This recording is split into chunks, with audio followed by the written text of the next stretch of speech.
Secretary of the State of Connecticut, Denise Merrill. Secretary Merrill has had a lengthy and distinguished career in public service.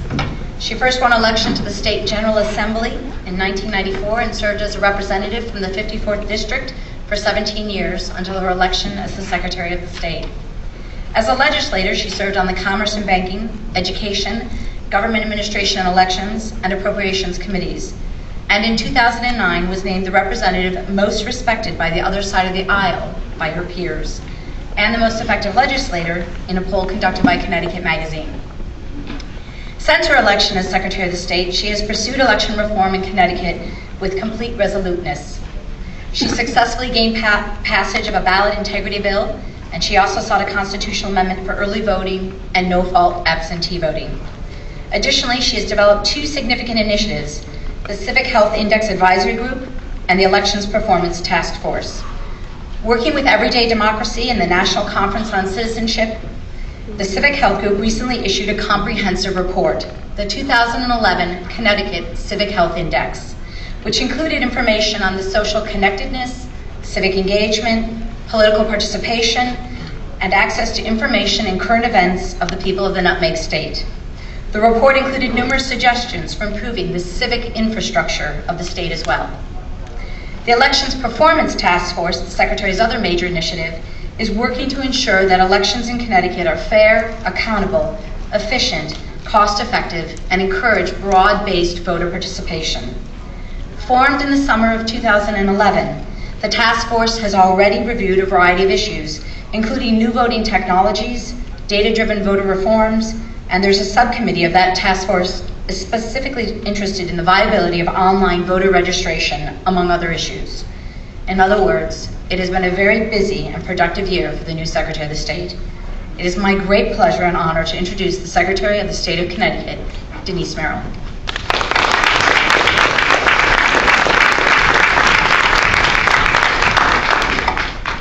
Thank you, Susan, for that very gracious introduction. Welcome tonight. I am Denise Merrill, Secretary of the State of Connecticut, newly elected in November. It's a great pleasure to be here. I certainly want to thank our hosts at Central Connecticut State University for allowing us to use this facility to study the important questions we will be discussing tonight. And I want to thank our panelists who have flown in from West Virginia, Michigan, Washington, D.C., Storrs, although I don't think he flew, and Cambridge, and who are some of the best minds in the business, both in theory and practice, about this issue of online voting. I also want to thank our moderator tonight, John Dankosky of WNPRCT Public Radio. Many of us enjoyed listening to his fantastic show, Where We Live, and we're well informed. So we are grateful that you're moderating this discussion tonight. Thank you for being here. And this should be an interesting discussion. Tonight we are asking a very specific question. Is Connecticut ready for voting online? What are the issues we should be thinking about if we wanted to go to an online voting system, both the pros and the cons? When we look at the future of elections, can we see a future where people vote online just as today they do their banking, pay bills, and register their cars? Will we one day use our iPhone to vote for president?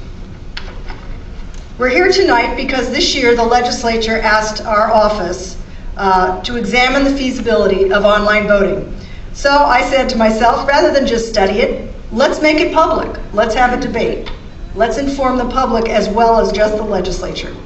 So we've asked our panel here today to examine this question. Without giving anything away, I wanted to add a couple of brief remarks before I turn this over to John.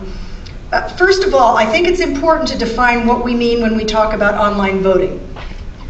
There are several steps in the voting procedure, and some of them are already being done at least partially online.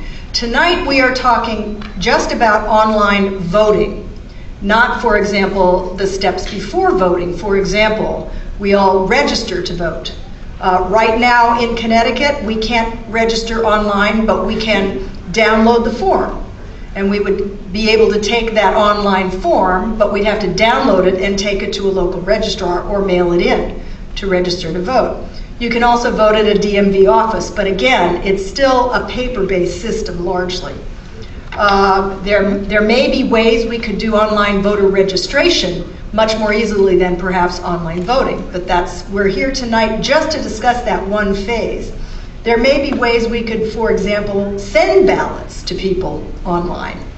But tonight we're going to talk about what happens when we go that further step of actually voting online.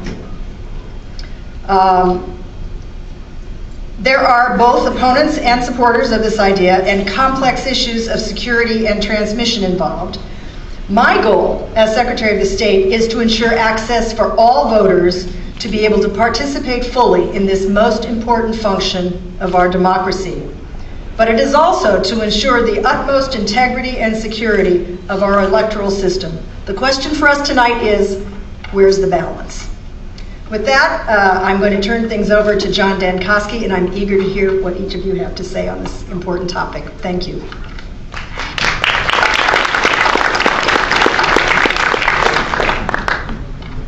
Hi, thank you very much. And first of all, I want to say, because this is being taped for later broadcast by CT and the Connecticut Network, I'm going to just ask you to check your cell phones and make sure that they're on silent or maybe vibrate, just to make sure we don't have any unnecessary interference. And this may very well show up at some point on the radio as well on WNPR. And as Denise Merrill was saying, this is also going to be shown to state lawmakers who are going to take a look at this and try to figure out whether or not indeed online voting is a good idea for the state of Connecticut. I also want to thank the folks at CCSU for putting this on. I have a home here as well. I'm the Vance Endowed Chair in Journalism and Mass Communications, and a few times a semester I get a chance to do panel discussions like this where we tackle interesting topics with an engaged crowd. And by way of being an engaged crowd, you'll notice there are little pink papers on each one of your chairs. This isn't an Oprah sort of thing. You don't get anything for coming besides just a little bit of entertainment and information. But you can write down your questions that you may have for the panelists on those sheets of paper. And one of the folks from Denise Merrill's office will come by and collect them. You just raise your hand if you have a question. You can hand them in, and we'll pose those questions to the panelists. I want to introduce our panel first. Susan Sweenaw is president and co-founder of the Overseas Vote Foundation, a nonprofit, nonpartisan organization that helps overseas and military voters participate in federal elections by providing public access to interactive web services. Susan, welcome.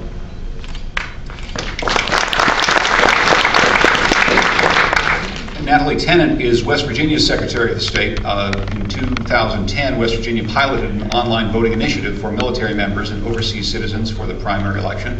Tennant has testified before Congress on the success of the state's program. Secretary, welcome. Ron Rivest is a professor at MIT. He's a cryptographer and member of the Election Assistance Commission's Technical Guidelines Development Committee. In 2006, he published his invention of the 3-ballot voting system, which incorporates the ability for the voter to discern that their vote was counted while still protecting their voter privacy. Ron Rivest, welcome. Alex Schwartzman is director of the Yukon Center for Voting Technology Research. The mission of the center is to advise state agencies in the use of voting technologies and to investigate voting solutions and voting equipment to develop and recommend safe use procedures for their usage in elections. Alec, welcome. Finally, Alex Halderman is assistant professor of electrical engineering and computer science at the University of Michigan. His students took part in a test of internet voting, which we'll hear a little bit more about later. We'll leave it in some suspense for now. But Alex, thank you so much for joining us.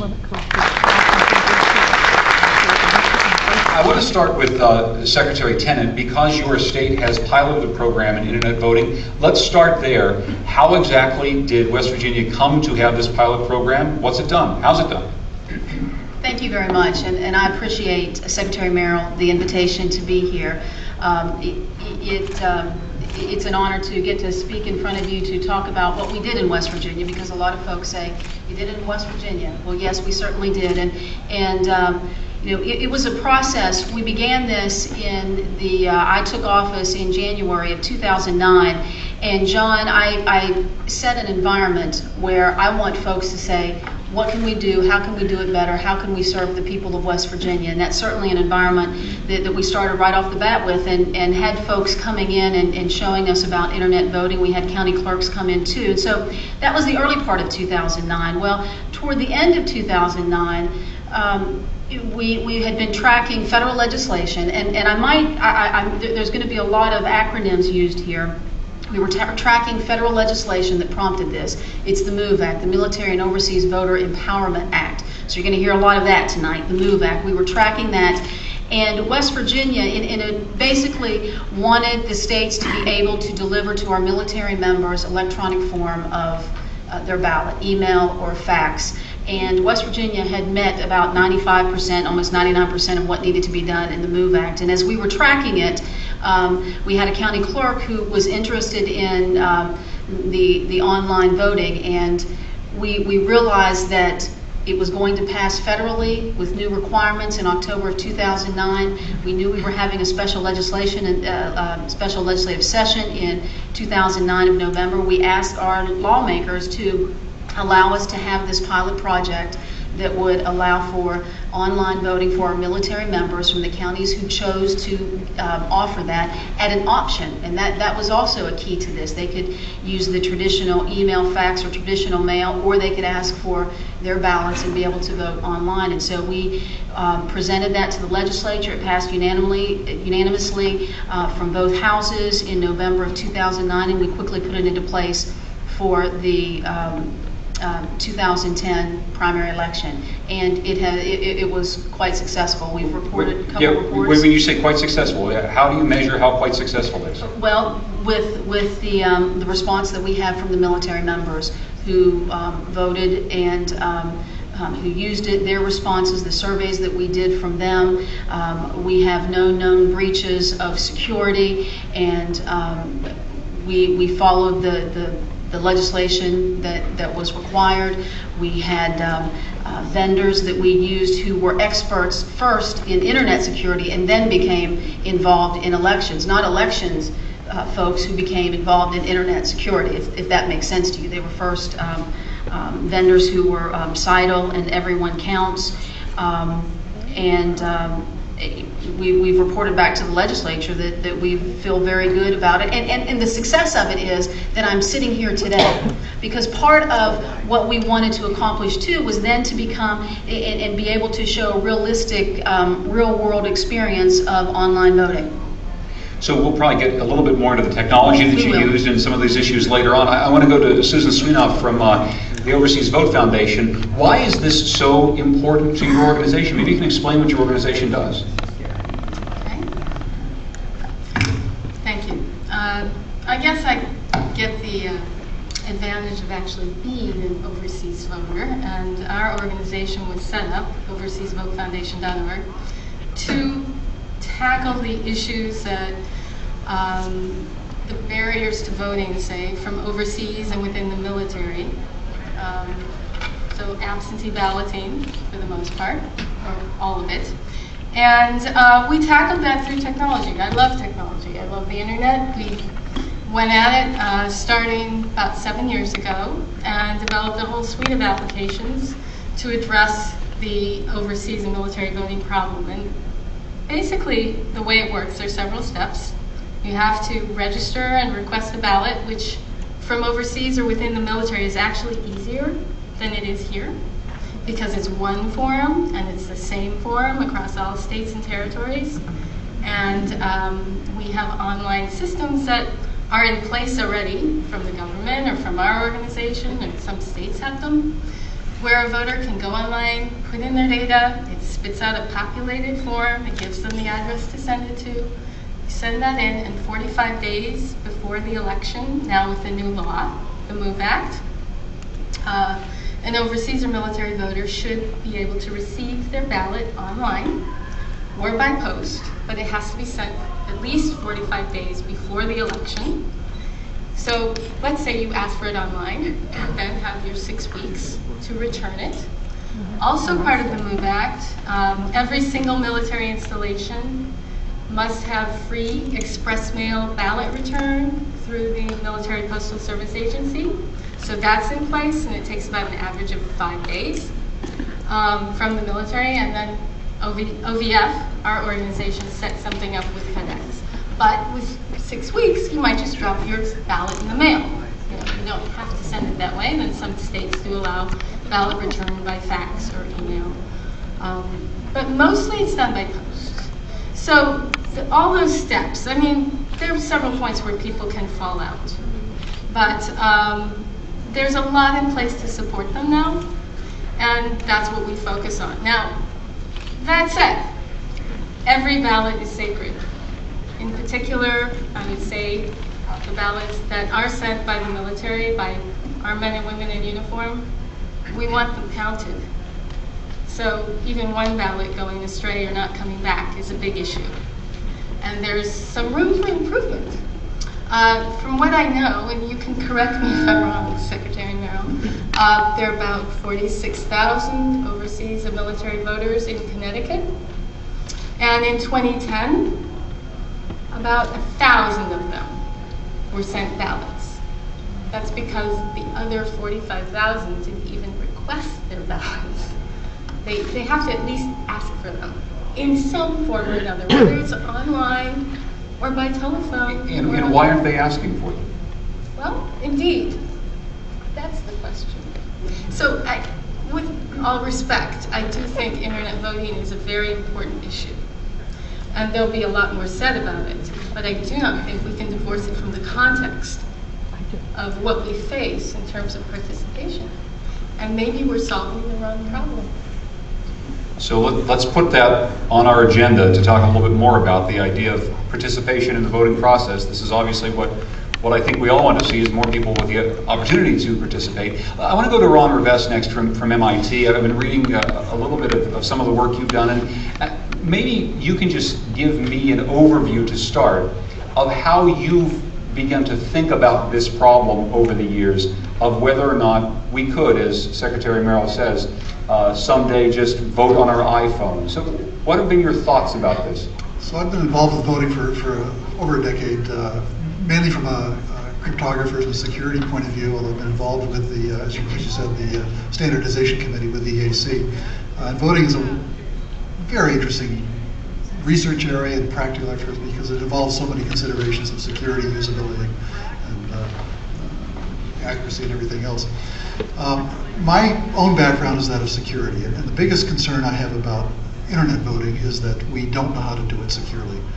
That I like to coin words. I'm a fan of Stephen Colbert, and so I've coined the word oxytopia to talk about this dream of a secure internet voting. I think that's secure internet voting is a bit like the phrase safe cigarettes. You know, it's just contradictory, and maybe it sounds utopian, but that's the oxymoron and utopian put together is where oxytopian comes from, right? So if you have something that sounds wonderful, safe cigarettes doesn't sound wonderful, so maybe that's not a good example. But it sounds wonderful, but it's just an oxymoron. It's like dry water. You can't have these things. So secure and internet just don't go together very well. We've had major companies broken into, continue to be broken into all the time. Secretary of State from West Virginia said they have internet experts there. We don't have internet experts that know how to secure big pieces of the internet from attack. We've had companies like RSA, which I co-founded, broken into. Google's been broken into. We see that the drones flying over the Middle East have been broken into all over the place. I mean, we don't know how to make these things secure yet. And we don't need to, as we've got good alternative paper ballot things. So the ability to secure a voting system over the internet is, in my mind, still a fantasy. We can have trials where they can appear to go well, but when you run a countrywide election based on the internet, you're going to surely see disaster. Well, I think one question would be, you said at the end there yet, and that's what I was going to ask you, is if now secure and internet do not go together, I assume that at some point they might. Do you believe that in 5 years and 10 years, those are two words that you can use in the same sentence? I'd put it out at least 20 years. I think it's very tough. Right now, we have an internet which is susceptible to denial of service attacks. It's susceptible to malware and viruses in every device you're using. We don't know how to make this secure yet. One of the things I noticed at the very beginning of the Secretary of State Connecticut's remarks, we're talking about a precisely defined problem. We don't yet have a precisely defined problem, as she stated, because there are other channels to use. I mean, if you put a paper channel in line with an internet channel, you might find an approach that could work. And I think that holds some problems. That's still an area of research in many respects. but if you aim for a system where all of the communication between the voter and the election office is done over the internet, then I think you've set yourself a hopeless task. It's just not possible to do this securely. Well, let me go then next to Alex Halderman, and maybe you can talk a little bit about what you know firsthand about voting systems, potentially how secure they can be. Yes, thank you. Let me just add a couple of words of introduction for myself, since the punchline of the introduction I was given on paper is apparently the same as the story you're getting at now. I'm a professor at the University of Michigan, and over the past 6 or 7 years, I've been spending much of my time looking at the security of voting systems that have been deployed in practice, machines that are actually used in polling places today, in particular paperless electronic voting systems, where the only record of the vote is stored in a computer memory. And one thing that I and others in my research community have found over and over again is that these machines that are being trusted with storing the record of the vote just are not secure. They can be compromised by software tampering, by hardware tampering. For some systems, it's even possible to spread a voting machine virus that would move from one machine to every voting machine in the entire county or even the entire state and change the votes on that whole wide scale, changing the outcome of the election. So even securing the vote within the confines of polling place voting is very, very difficult. And when you move to the context of internet voting, the problems are magnified maybe 100-fold. It's much more difficult. The reason that voting is difficult, and I hope we'll get to talk about this more, in particular why it's so much harder than banking. But the reason essentially is that with elections, we want two things simultaneously. We want the integrity of the vote to be ensured, that is, every vote is counted correctly, and we want the secrecy of people's ballots to be maintained. And having both of these properties simultaneously is beyond the scope of what we know how to do well in practice in real elections. I was able to gain some firsthand experience of this last year about this time when Washington, D.C., the District of Columbia, was piloting an internet-based voting system that would allow absentee and overseas absentee voters to cast and return their ballots online via a website. The district planned to use this technology that they had developed in the 2010 general election. When district officials went to the computer science research community and asked people, how can we do this securely, I think the consensus view they got back is that we don't know how to do this securely today. But they decided to go forward with the trial anyway, but as perhaps a compromise position, they agreed that before the election, they would hold a public trial, a mock election, and allow interested members of the public to attempt to hack in, to demonstrate how they thought the system could be compromised. And well, it's not every day that you're invited to hack into government computers without going to jail. And so my PhD students and I, and a member of our staff at the University of Michigan, decided to take part in this public invited hack test. So we did. We looked at the system. We began probing it, basically role-playing. How would a real hacker, a real malicious attacker, attempt to break in and compromise the vote? And within 48 hours of the start of the test, we had gained virtually complete control of the voting server and changed all of the votes and rigged the system to change all future votes. We replaced all of the ballots with ballots that we had constructed that had write-in candidates that were the names of evil computers and robots from the movies, HAL 9000 and so forth. We also were able to determine how almost every voter who used the system voted, invalidating the secret ballot, and to rig the system to phone home with us with how every new voter voted if people used the system after we breached it. So after we did this, we changed all the votes. We wanted to see furthermore how long it would take election officials to notice that anything was wrong. And it's one thing to say there are no known breaches of security, but you actually have to detect that something's wrong, which can be very difficult in a voting system. And it was a further 2 days before election officials noticed anything at all was wrong. And the only reason that they noticed something was wrong was because we left our own form of calling card, if you will, in the system to give them some hope of figuring it out, which was that we changed the system so that after someone voted, there would be a thank you message, and after a few seconds, the computer would start playing the University of Michigan football fight song. It goes, "Hail to the victors, valiant," etc. And apparently some other tester wrote an email that the election officials saw complaining that he didn't like the music that played when people voted. He found it distracting. So that's the kind of problem that really, this is the doomsday scenario, and it's not implausible because we are academics with other things to do, and it took us just a couple of days for students. These are not people who have finished their education to breach the system. We saw at the same time, while we were hacked into the system, other incoming attack attempts from people in Iran and in China, who probably didn't even know that this was an election system server. They were just trying to gain access to vulnerable computers on the internet. Can I just ask, and some people might be wondering this, because this was a mock election, because this was set up, because you were told that this is something that you could take part in, is there any sense at all that this was easier to do than the type of election that is being held for real in a place like West Virginia or elsewhere?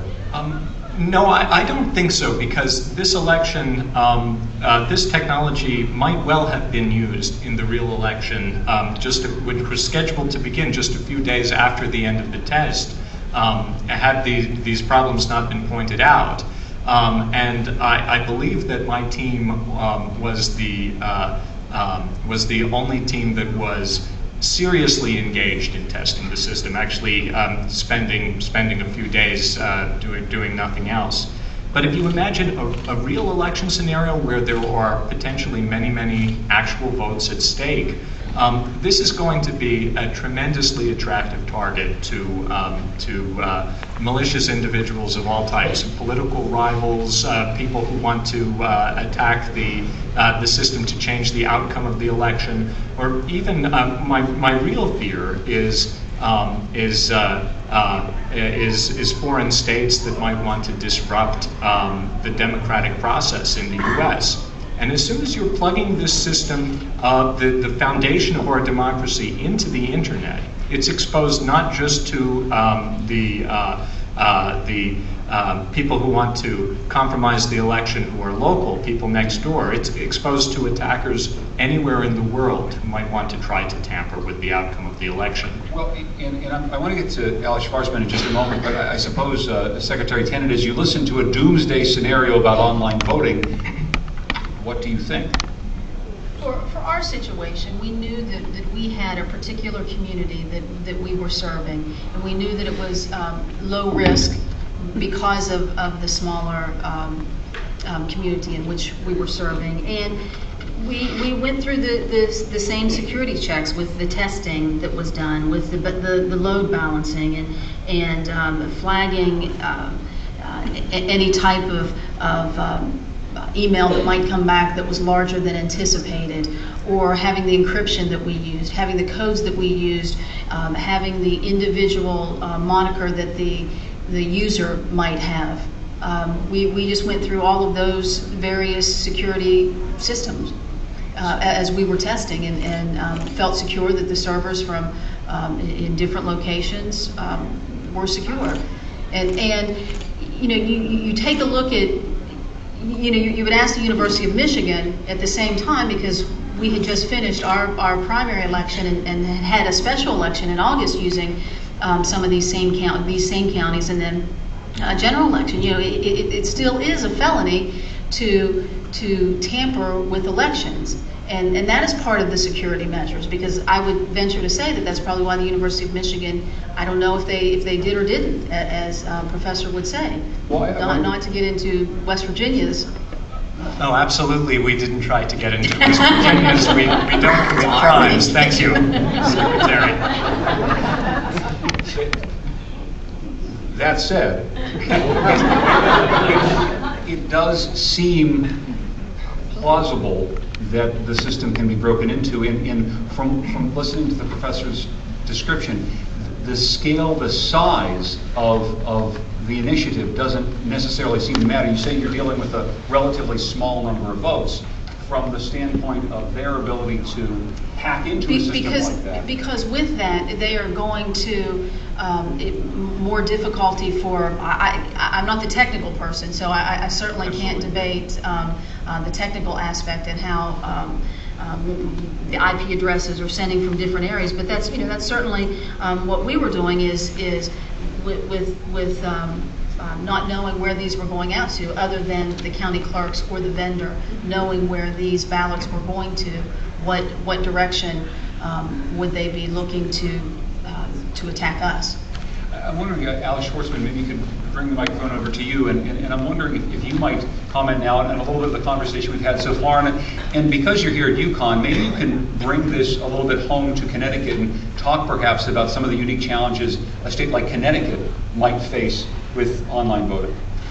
Thank you. I wanted to talk a little bit about history and some of the technological challenges in this domain. My background is in fault-tolerant distributed computing and also in software system verification. And I became involved in 2006 in electronic voting. And the following aspects of the overall challenge became apparent to me very quickly. First of all, I note that all contemporary software systems are complex. And election systems, electronic voting systems, are also complex. Any system is a complex system. All complex systems, software systems, are extremely fragile. By comparison, for example, if I ask anybody to maliciously remove a single bolt from, let's say, Golden Gate Bridge, what are the chances that the bridge will collapse? Oh, virtually none. However, if you take a software system and I permit somebody to maliciously flip just a single bit of information, there is a good chance that the system will collapse. So software systems are extremely fragile. Because they're complex, it is extremely difficult to reason about the properties of the systems and specifically correctness. Does the system count correctly? Does it provide protection against infiltration? Does it provide assurances that no malicious code will ever be run in an election system? Unfortunately, as humanity, we are not able to rigorously reason about software systems. It's just beyond the current state of the art. No major system in existence today was formally verified to be correct. So the recourse in some cases is testing. Unfortunately, testing doesn't solve the problem because testing can only show the presence of errors and presence of failures. It cannot show absence of failures. So this is what my group at the University of Connecticut does most of the time. We evaluate electronic election systems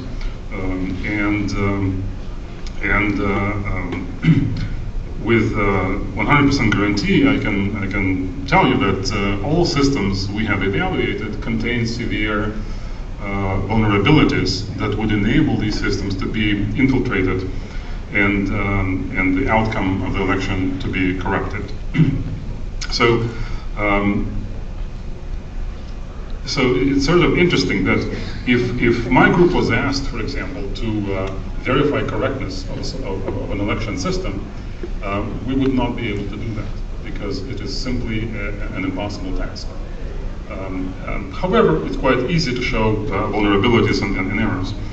Now, in Connecticut, we use standalone tabulators that electronically tabulate voter-verified paper ballots. There are several aspects here that make this approach sensible. First of all, there is the ultimate recourse to go to voter-verified ballots for a recount, should that be necessary.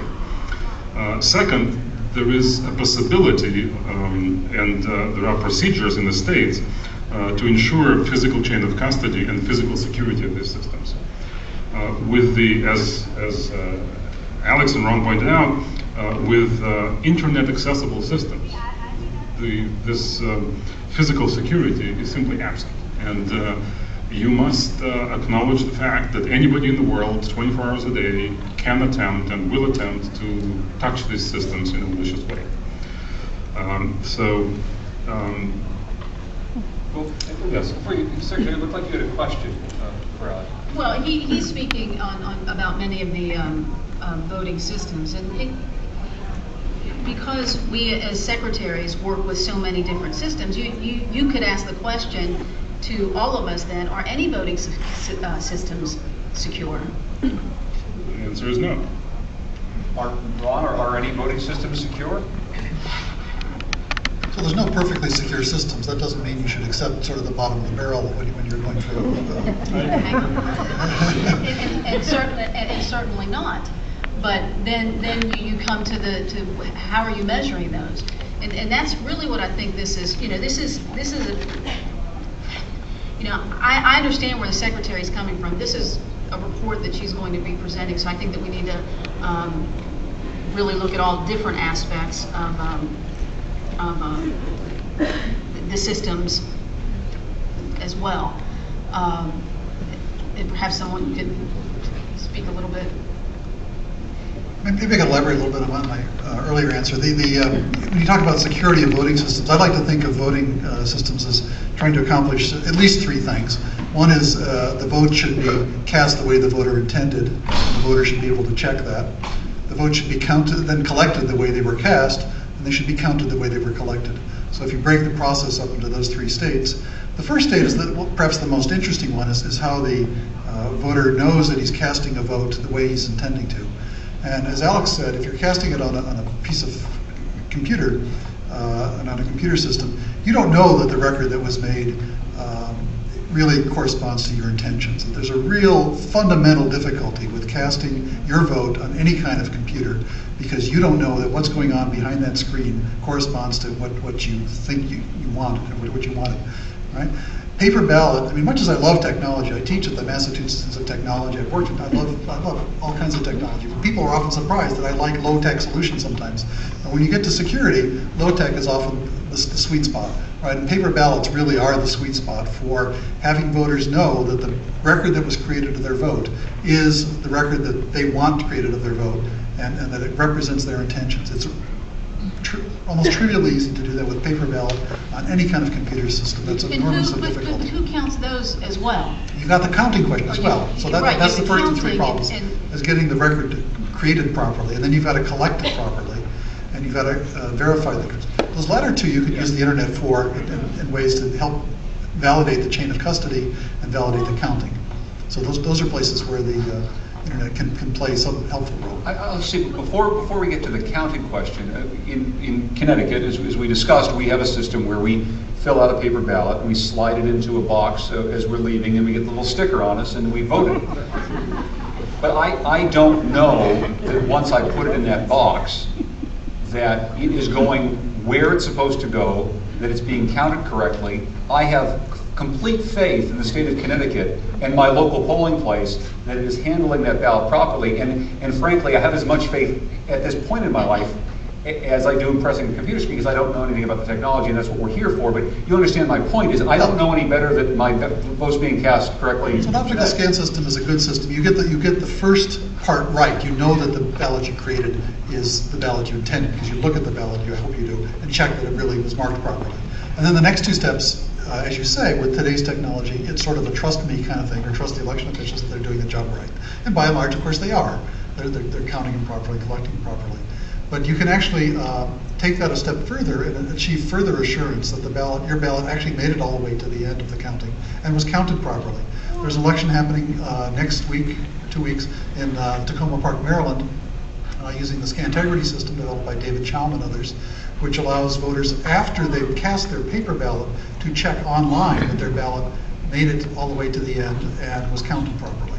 So you get verification, not only the first step, the casting properly, but the other two as It's well. like following it on FedEx. You can actually see that your ballot got to the right place?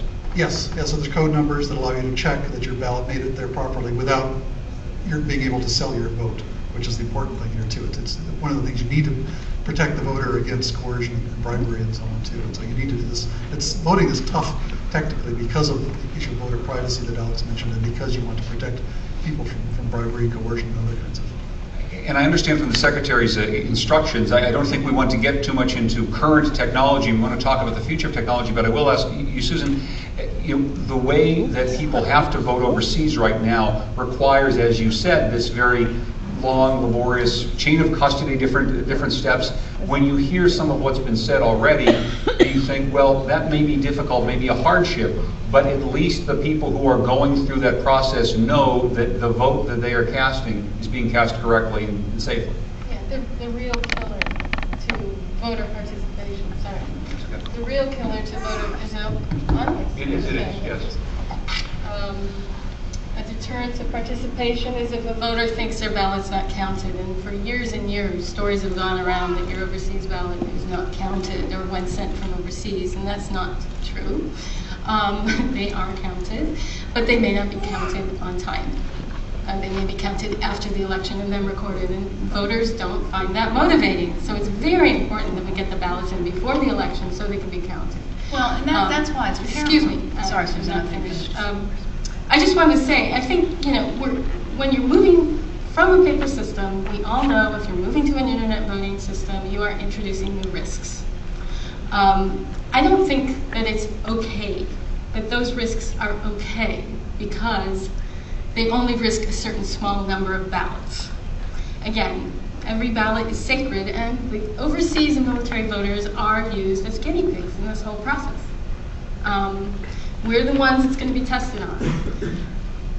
Very selfishly, we spend a lot of time trying to get people into the process and have given them an easy way to do it.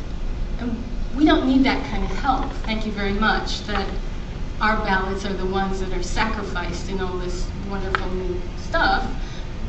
When we hear people saying it's a little bit early for that. Maybe 20 years early? That was even a bigger number than I expected. Right now, there is no certification or official testing available from the Election Assistance Commission for internet voting. It doesn't exist. So you can say it was secure and the vendors came in and did their song and dance and they collected a huge check. They are terribly motivated for this. I know them. And I don't blame them. We all need jobs. So, but I want to answer your question about, this process. I will argue that I'm coming to the conclusion that overseas and military voting is actually easier than what you have to deal with here in this country, on this soil. Because right now, you can go to the internet as an overseas or military voter. You can fill out your state-specific thing in 10 minutes. You can print it. You're given the election office address, name, phone number, name of official, email, everything. You send that in and you're guaranteed your ballot's going to come to you 45 days in advance. And you might even have free return service. Let's see that in America. May I? Go ahead, please, yeah. Well, I have personal knowledge of how important this is, and for West Virginia especially, the military is so very important because we lead the country when it comes per capita members who are serving in the military, and I personally know that because my husband is in Afghanistan right now, and we had a special election October the 4th, and on September the 13th, he was in a bunker when the U.S. Embassy was being attacked in Kabul. He was in a bunker. Well, 6 days later, when he's trying to vote, he is having and being warned to wear all of his battle rattle wherever he is, whether he's in the safe zone or not. And so, I certainly don't take this very lightly. And for the people of West Virginia, our military is of paramount importance to us. We know what they do for us. And that's why I look at this not as a test, not as we're going to try this and they're going to be the guinea pigs. No, I look at this because they are the ones who deserve it the most. They are the ones who deserve to make sure that their votes are counted. And I can go through a list. Because of that, because of the difficulties of getting back, I won't show you his ballot, but I can show you that when you send a ballot back, now think about it. because of the MOVE Act, we talked about in 2009, that you can receive your ballots by traditional mail, email, or fax. You can also send it back by fax or email. Well, what happens when you do that? When you think about what happens? Everybody knows if you send it back by fax or email. That's right, you've had to sign a waiver. Should our military members have to sign a waiver to say, here's my vote and I'm allowing this to be? Now in West Virginia, we have that. It's your constitutional right to have a secret ballot, or it's your constitutional right to say that you will sign it off. Now, I don't necessarily believe that they should have to sign it off, but yet they did, and my husband did, to be able to do that, to make sure that it got back in time. And we do the same tracking that folks are talking about here, that you can go online and see, did I ask for it? Have they sent it to me? Have I received it?